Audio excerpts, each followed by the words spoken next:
It's been quite a while, but when I first started off in ministry, I was a youth pastor. Partly because the church needed a youth pastor, and partly because I was never intending to become a pastor, just I was filling a need. But I found something amazing about ministering to youth. They change like this. They come in, they're angry and just frustrated with all this pent-up energy, and God just meets them. Sometimes over across of a weekend retreat, and something beautiful has happened. And I actually got kind of addicted to it. I love to see people just touched by God, changed immediately. And I just thought that was ministry was about. You're like a handmaid, and you're there, you love and you care, and just God does his thing. And then when I started ministry full-time after seminary, I went to a church by an army base. And that community was quite interesting. It was a larger church, and they had ministered to soldiers, ex-soldiers who had married Korean wives. And that was about 150 families amidst a church of about 1,400. And I remember just having a very different experience of what change and what transformation looks like, because these were some hard men. These were some soldiers. They'd seen stuff. They'd been through stuff. And their kids grew up in gang culture. They had seen stuff. And it's not like one message, one weekend, one touch from the Holy Spirit was going to do, it felt like was going to do anything. And so it was quite a difficult transition in actually caring for and seeking the transformation of people who it just wasn't, didn't happen that quickly or that easily. One of the things I did realize was I stepped in at a time when some of the older men, who in their 50s and their 60s, who had stayed in community, stayed in the life of Christ for decades. And when I heard their stories, they started off rough. They started off just alcoholics. They started off just very violent, really horrible husbands, horrible fathers. But somehow by the grace of God and the appealing of their wives, they found a place where they could just stay and be ministered to and care for each other. Over decades, something happened. These hard men, they didn't lose their discipline or their strength or their passion. These hard ex-army guys, a lot of them were drill sergeants, they actually became full of life. They had so much compassion and love. I was just shocked. I went on a mission trip to the Philippines with what I found out to be like almost a half of the team was ex-drill sergeants. If you know drill sergeants, they're tough. I know their kids, and their kids they would tell me stories about what their dad would scream and do and train them into. I was afraid. I was the younger pastor in that group, and I was like, oh. And I was shocked to see how incredibly Christ-like these men were. Sometimes they would slip here and there. God was still working on them. But I realized that it was the decades of being in a community, a real community, not perfect, but a real community in Christ that transformed them from the inside out. And I was very thankful. I'm still so thankful for that view, that glimpse of what community can do, real community. These guys, they went through PTSD together. They went through just life and difficulty, the struggles of being married to somebody with a completely different culture. And if you know Asian culture, if you are a Korean woman who married a non-Korean husband, at that time, you were considered scum. They were rejected by every other community. And I look at that church and their lives, kind of their testimony over many years, that it was community. It was Christ and the Spirit, the gospel in community that transformed them. And to this day, I am so hungry and thankful and ready to invest in community. Well, we are in the fourth sermon in this series called Gospel in Life, as we're reflecting on what does it mean to live out this gospel. The gospel is not just a message that we kind of verbally proclaim. It's something that we live. We live in our city. We live through the movings of our heart. And we are actually on the fourth message of this series. Sorry. There we go. And it's called Community, the Context of Change, where how do we really become more like Christ? How do we find the fullness of life? How do we begin to minister, to serve, and to bless the people around us, our family, and outside the church even? It's actually through the context of community. We are going to look at a couple verses in the book of 1 Peter where we find that there is an identity marker, a description of what the church is and can be and must be and should be, describing that this is what community looks like, a distinctive Christian community. And so as we walk through, and we always do this, we spend time in the text because it's the text that drives us. We come back to it over and over and over again, and it's the Spirit that uses the text to bring fruit from within not only our understanding, but our living. So as we look at 1 Peter chapter 2, it starts off by actually declaring one of the identity markers. There's 5 here, by the way. One of the identity markers is that you are a chosen people. This is really significant, partly because this is a reminder, going back to the Old Testament, that God actually chose his people. It wasn't as if the people kind of stumbled into God or they achieved their way into a relationship with God. There was a special people in the Old Testament that the whole story of all the Old Testament and all that time kind of revolved around, and that was Israel. And God said to Israel in Exodus chapter 19, you are a chosen people. Do you realize that your very identity, your very reality is a response to grace? He says, you're a stiff-necked people, you're stubborn, you don't look that great. It wasn't because of their ingenuity or because of their purity. It was because God just loved them. And he reminded them, so you remember how I pulled you off and I put you on like eagle's wings and I carried you through the wilderness and I loved you and I cared for you. You are a chosen people. I love this, that in the Old Testament, the very first marker of what it means to be a community is that we are loved and chosen by God. Not because we're that great, not because we deserve it or will ever deserve it. It's just because that's who he is. The gospel is found in this first phrase, this first identifying marker. You are a chosen people. It's echoed later on where it describes that you are a treasured possession. Okay? Now, we're not a thing that God actually kind of puts on our shelf, but as a way of describing how much he loves and values us, how significant we are. And that's a description not only of those who come to Christ individually, but actually the community itself. These passages in 1 Peter chapter 2, verses 9 through 12, it is a kind of a collection, especially verse 9 and 10. It's a collection, amalgamation of 3 different texts in the Old Testament, Exodus 19, Isaiah chapter 42, and Hosea chapter 2, where it's describing this is the core of what it means to be God's people in the Old Testament. And it still applies in the New. That first and foremost, by grace, we have been chosen. I don't know if you've ever experienced that before. Any of you married up? Anybody married up? Nobody will admit, yeah? That the person that you married really, is somebody who's kind of out of your league, right? I feel like I've married up in many ways. My wife reminds me of that every day, right? Just kidding. I feel like I've married up, in many ways, just thinking about what path I took through life, all the mistakes that I made, and to actually have a woman who's been so loving and faithful and keeping me accountable and keeping me in Christ. I'm so thankful. To be chosen by grace, it actually changes your life. It changes your life. To be chosen individually, you realize that when God meets you and loves you and pours his life into you, it's not because we earned it, but it's because he just loves us. And to be amongst the people, every single one of us, chosen by grace and brought together. That is the first mark of an identified Christian community. But there's more. There's 5 here, and we're just going to continue to walk through. The second one describes a royal priesthood. What does this mean? Okay. In Exodus 19, it's described and translated as a people or a kingdom of priests.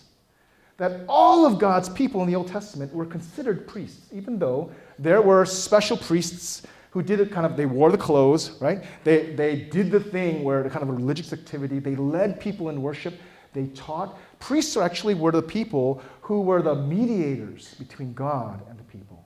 They're the ones who help people understand this is what God thinks, this is how God feels about you, this is how you have a life with God. They were on the ground. They were doing the nitty-gritty. They were down in the dirt with the people. It's actually a great description of what a priest should be, is somebody who is so present, okay, so there, that God's people are called to be not just a kingdom of priests, but we're a royal priesthood, that our lineage, our connection goes back to Christ the King himself. That not only are we blessed to be chosen, but we're called to be this people who interface our world, okay? So when somebody gets sick, right, the pastors go to the hospital. When somebody has an issue, something that's real, it's difficult, it's heavy, right? The priests were the counselors back then as well. Well, guess what? The people of God are considered the priests unto the rest of the world. The rest of the world gets to feel and smell what God looks like and smells like because of the ministry and the life and the activity of the community of God, the people of God. As many of us have grown up into, we're reminded that all of God's people are part of the priesthood of all believers. So on the one hand, we get this description of, by grace we've been brought together, called out of the world to be God's, treasured possession, chosen by him. But we're also called to be in the world, interfacing, down and dirty, where everybody lives, revealing God, his love and his truth. The third marker here describes something a little different.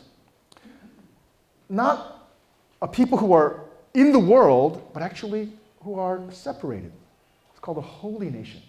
And holy here is describing distinctiveness, other. Okay?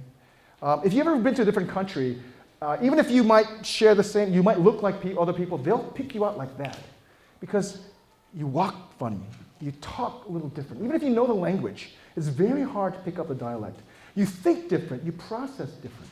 Isn't that true? You know, when I went to Korea, I remember people looking at me funny, not because I'm just, my build is not a Korean build, but I asked later on, I was like, why does people looking at me funny? Because they told me, it's like, we walk like an American.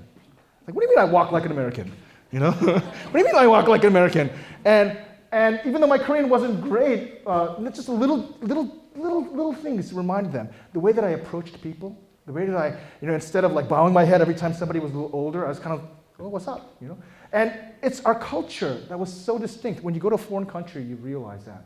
But what's being described here is that you're in this country, but you're belonging to a people that's very other, very distinct. And that's the word. Something about God's people is called to be so distinct because God is holy. He does not look like the rest of the world. What he purposes, who he is, how he treats people is so distinct. In these verses, we find Peter just continuing on saying, dear friends, I urge you as foreigners and exiles. You do not belong to this place. You might be living there, but you're a foreigner. You have citizenship in heaven. You're an exile. This is not your home. You're headed toward your home, your eternal home. I urge you as foreigners and exiles to abstain from sinful desires which wage against your soul. Live such good lives, distinctive good lives amongst the pagans, that though they accuse you of doing wrong, they may see your good deeds and glorify God on the day he visits. The word pagan here is not describing somebody really bad, really horrible. It's actually the word for common. That the common man, just average Joe, when they encounter you, first they'll misunderstand you. Like, what's wrong with you? You're different. You walk different. You talk different. Your values are different. Okay, you spend all this time at church on Sundays instead of playing golf. You abstain from certain things. Instead, you actually you spend your energy and your money on different things. They might actually even be threatened, and they might even accuse you of doing wrong. But over the course of time, when the distinctiveness of the people of God comes to the forefront, guess what happens?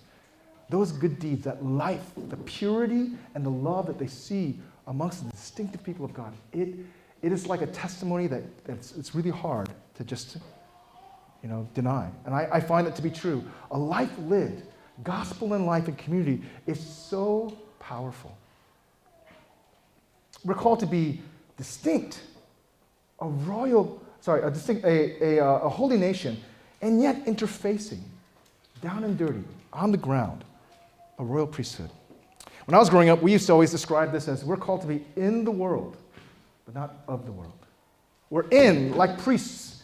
We're mediating, we're revealing, and we're ministering, we're caring, in representing God. But we're not of. We're not influenced. We're not compromised. I like Tim Keller's description of another way of saying this, that, in fact, we are distinct from the world. But there's a reason why we're distinct. Not just so that we're weird, we're distinct for the world. Our very distinctiveness and our very presence in the world, actually, the very open door of our community and of our lives, the visibility of our lives, the fragrance of our community, becomes so attractive for the people who are hungry. Because in many ways, community really is an essential. Okay? Try this. Even in prisons, when they want to punish somebody, okay, what do? they actually put him in solitary. Now, I actually like to spend a lot of time by myself. I'm quite an introvert. I think to myself, I could spend like a week. I've done that before, just by myself. And it's so relaxing. I don't have all these duties and all these people. I can just be with God. But actually, why is a month in solitary considered cruel and unusual punishment? It's not just because we're social creatures. There's a deep need for community. Community is essential for our well-being and our life. Well, guess what? It's not just a group of friends that you know and you're comfortable with, but actually the gospel community is so essential for life, for vibrancy, actually for mission even. Tim Keller puts it this way: it is so essential that we will not know God, we will not change deeply, we will not win the world apart from community. Okay? I want to repeat that. He says we will not know God. We will not be able to change deeply. On the outside, we might change surface, in a surface direction. And we will not be able to win the world apart from community. Let's unpack some of these. Because in fact, it seems like you can know God without community. A lot of us have tried it. These days, we've got sermons that are great preachers that are up on the internet. You've got books. When I went to seminary, I went downstairs to the library of 135,000 books, and as the first time I realized it was Christian literature over 2 millennia, and I went crazy. Guys, my friends would be like, let's go bowling. I'm like, I want to go to the library for now. It was so fascinating. But you know what I found? You don't find God. You don't experience Him. You don't grow. You don't really know Him just by information. You don't know Him. And this Bible study is great, and so on and so forth. But it's actually in the community that you really find it. I think one of the reasons is God Himself is in community. God Himself, if you want to really know Him, actually, He is community. It's one interesting translation of that verse in 1 John. God is love. God is love. When I was growing up, beautiful thing to say. Put it on a wallpaper in your computer or on your blackboard. God is love. But think about it. It wasn't described that God has love or God is loving. It's not some attribute of God describing, this is what He's like. It's actually describing who He actually is. Father, Son, and Spirit live in love. God, in essence, is community. And if you can't love, you can't exercise love, you can't grow and practice love in community, it'll be very strange. The God that you come to know, it'll splinter off into some strange idea, some strange practice.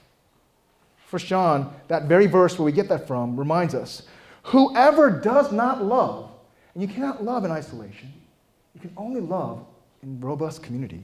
Whoever does not love does not know God. You could spend hours researching and get all of your spiritual high from different places. But if you are not in a real community, guess what? And not being challenged and practicing love, you're going to miss Him. Okay. Flip side is true. Whoever does love will know God. Because why? God Himself is love. I find that the times that I have learned the most and stretched the most was not reading, not understanding, theological, little tidbits about God. It's actually in relationships. I experienced the forgiveness of God directly and sometimes more profoundly through the forgiveness of somebody else.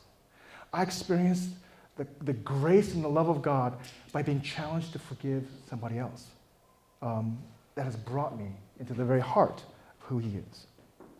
We will not know God unless we do this in community or apart from community, and we will not change deeply unless we are in community. Now, there's something about gospel communities that are centered around Christ, that's very different from other communities. Okay, you can rechange your image. We're very good at that. You can look like you've got things put together. But at the core, actually it's very hard to become somebody different. It's very hard to become full of life and full of love. Because actually, when you're in a group of friends, there are some places you just won't go. There's some places you just won't, some aspect about you just will not share. It's too dark or it's too shameful. Some areas that you will not be able to let others have access to, the deep and the dark stuff. A gospel community actually starts off saying, it's not because we have to look good or we are good. We're loved just as we are. Even in our brokenness, in the places where we screwed up, and we look at our lives and we feel like, oh, failure here, failure there. We can share that. We can cling to Christ together with other people in that. That's actually, I find, is part of the real part of transformation. When you can't deal with the truth of who you are and where you are and what you're about, even your very identity or your understanding of yourself, you never really change. You work on the outside, but the inside stuff doesn't change. It's only when you actually are allowed the space and the freedom to be broken, to be messed up, and yet experience God's grace, even through others, something begins to change. I love this when it describes saying that once you were not a people, but now you are the people of God. Once you had not received mercy, but now you have received mercy. In other words, your coming together as a community is built off the fact that you already have received mercy. And now you can be free to be who you are, where you are. There are a lot of people who describe kind of a community and our search for community as being self-driven. Okay? You go and you hang out with these people because they give you something. They give you a sense of self-worth. They give you a sense of status. They give you a sense of comfort. They give you a sense that, hey, I'm somebody. I have something to give. It's actually self-oriented. And self-oriented, driven communities never last.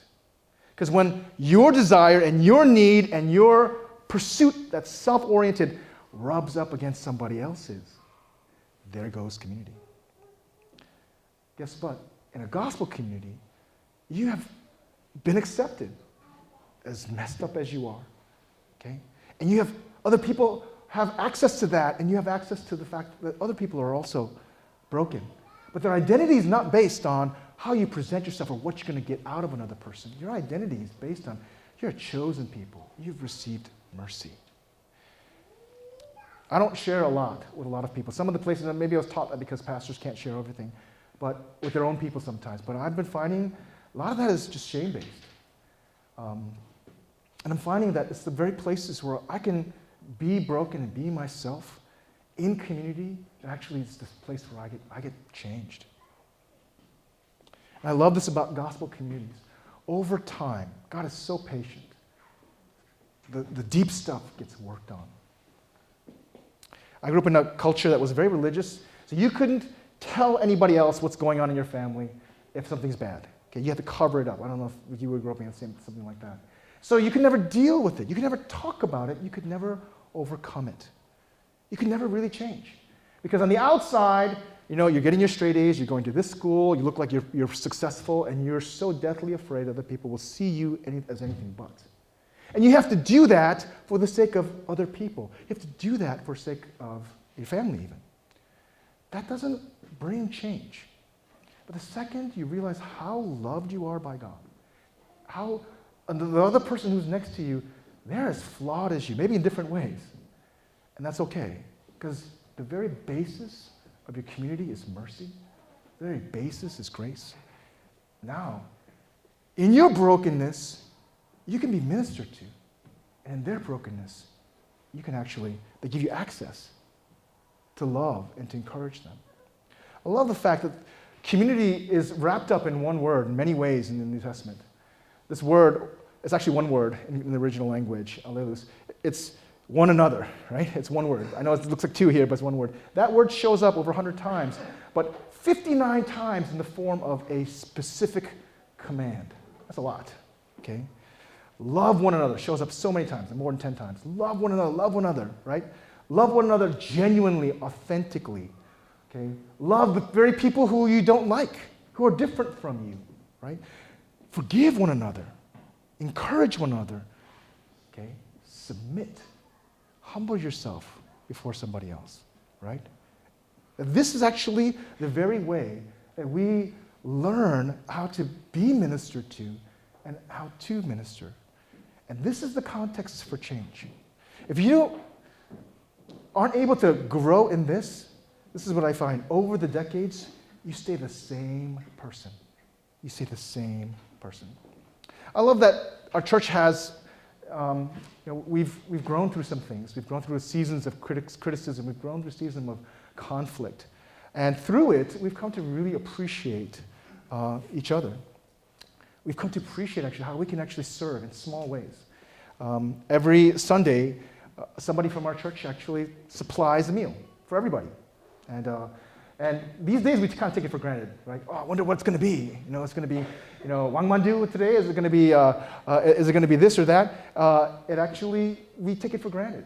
But I don't know if you realize, it's people who find themselves in community and say, I'm going to serve. I'm going to actually take the time out of our busy schedules to not only prepare for all this. Yes, it's catered. Some people actually even cook. It's amazing, right? But actually, it's something done out of this incredible willingness to care for one another. Everybody receives, and we get a chance to give. This practice of community is such a practical way. It opens up doors. It opens up doors to be able to grow in hospitality. It opens up doors to be able to welcome and love people.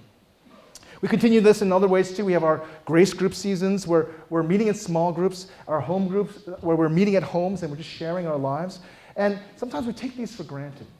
But these are the places, if we'll invest in them, that we can really learn to love one another. And these places, these settings, by God's grace, becomes contexts for change.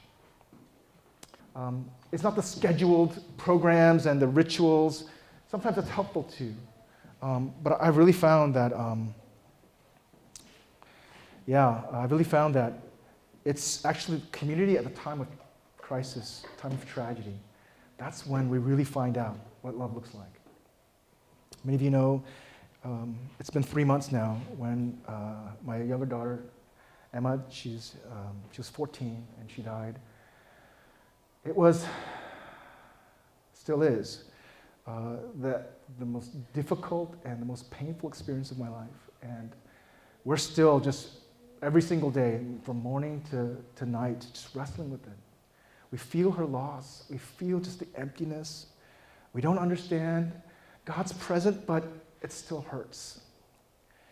And I look back now after 3 months, and I think about, where we've come, even as a family, all the journey in terms of my thought process, in terms of all the anguish. And I can tell you, looking back, I don't know if I had survived just as a person if it wasn't for this community. It was the very present, they showed up at the hospital. I don't know who called who. It was this constant, it was the shared tears. It was the prayer meetings spun out like crazy.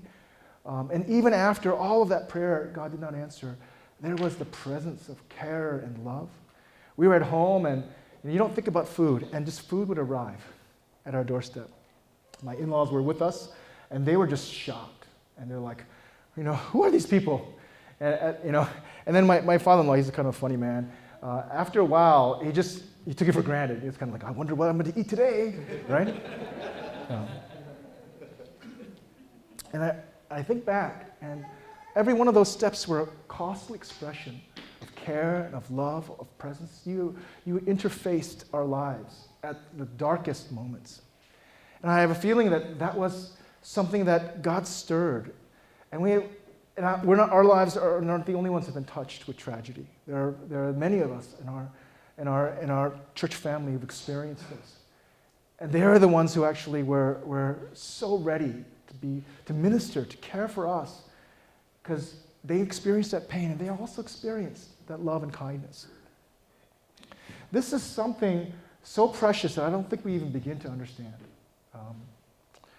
I think back to the memorial service that we had. We didn't invite a lot of people who weren't our close friends. Few teachers, a few of Emma's friends, and some neighbors. And when I follow up with some of them, they still to this day remark that was the most incredible experience of love that they have ever experienced, seen, felt, witnessed in their life. And I can look back and say, that actually is what the love of Christ actually tastes like, smells like. You will never change deeply. Because when those crises hit, you just cover over. You don't let anybody in. You don't give access to them. You don't give access to Christ. You just stay in fear of shame. But when those tragedies hit and the community is there to support you and walk with you, to represent God, to interface you as the priests of God, something happens. It is visible in the church, but it's also visible from the church to the world. The third thing that Tim Keller describes here is, we will not know God, we will not change people, and we will not win the world apart from community. And if you've ever tried to share Christ with somebody and try to, especially in New York, where people are hard, they've been through stuff and they've got their own preconceptions, it feels like impossible. There is something so potent, though, about a community who sticks it through and loves each other brilliantly. That is undeniable. And Jesus describes it himself as he's praying for the very people who would believe in him through this disciples' message. Not just his 12, but actually all who would come to believe in him. He says, I in them, as in Jesus in us, present with us, interfacing us as the high priest. You and me, he's talking to the Father, saying that the Father is in him, this sense of deep connection and unity and love, so that they may be brought to complete unity and love. And when this has happened, when we have grown and changed and we know how to interface the world, how distinctively we can love them in purity, but also in kindness, it says, then the world will know that you sent me and have loved them, even as you've loved me. We've gotten a little taste of this as a community as well. We've actually gone through seasons of Alpha. Alpha is this 13-week, it seems like it's kind of long, 13-week series where we actually invite people who maybe they're part of the church but never really had a time to change deeply, or outside the church, would never come into the church but are invited by friends. It's an evangelistic, community-oriented season. And every week we get together and the first thing we do is eat. Yeah? And then we begin to share around, we actually listen to some material. This, British pastor who speaks with an accent sometimes we don't understand sometimes. You would look at this series and you would go, how does this work? But because it's community-based, people are brought in connection to Christ. We've seen people actually renewing the relationship with Christ, people coming into a relationship with Christ. This is actually transcultural. This is hitting all kinds of countries. And it's not because the material is so great. I think it's because it's really built on a community connection. We've come a long ways to church. We've got a long way to go. One thing I realized is along the way, we invested in community. When it was tough, when everybody's so busy and exhausted and tired, we invested in community. And I think this is a place for us to say, going forward, we get to double down. This is where we live. This is how we grow. Yeah. It's exhausting at times. As I was worshiping today, I just realized the sense of we're exhausted. But I am so convinced God is going to strengthen us, restore us, okay, and blazon us through community. Okay? I'm not a gambler. Actually, I hate gambling. Okay? But I take risks. My wife was wondering, like, how can you do that? How can you be a not gambler? Because she's not a gambler too, but take risks. I love going on missions. I have this strange risk-taking capability because in my head, in my heart, I know it's not a risk. Yeah. When you bank on kingdom, when you bank on Christ, when you bank on gospel community, actually, it's only going to return. It's not a gamble. It's not a gamble. God will return tenfold, 100-fold. I want to have you bow your heads with me. I want to begin to ask you to think about your relationship to God through community.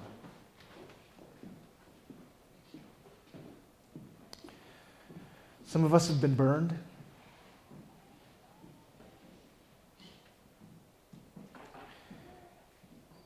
We've gone through something and people weren't there for us. We've experienced some measure of failure. And instead of kindness, compassion, encouragement, we receive judgment.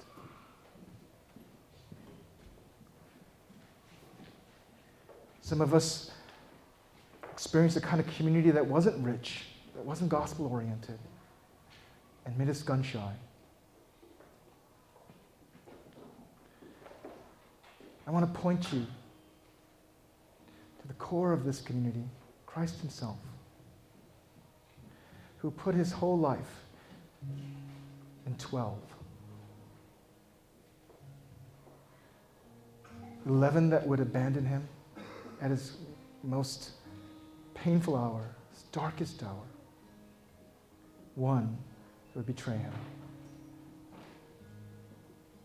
You know, he doubled down.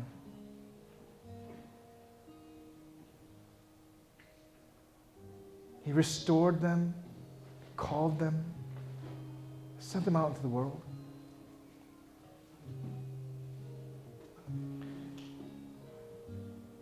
If you're in this community, I want to encourage you to think about, where is Christ calling you to invest? Maybe you're serving and you're exhausted. He's going to strengthen you. There's going to be people come around you as you give them access to love you. Maybe you're going through something and it's shaking you at the core. Would you be reminded, there's mercy for you, even extended through the community. Maybe some of us have been jumping around from place to place,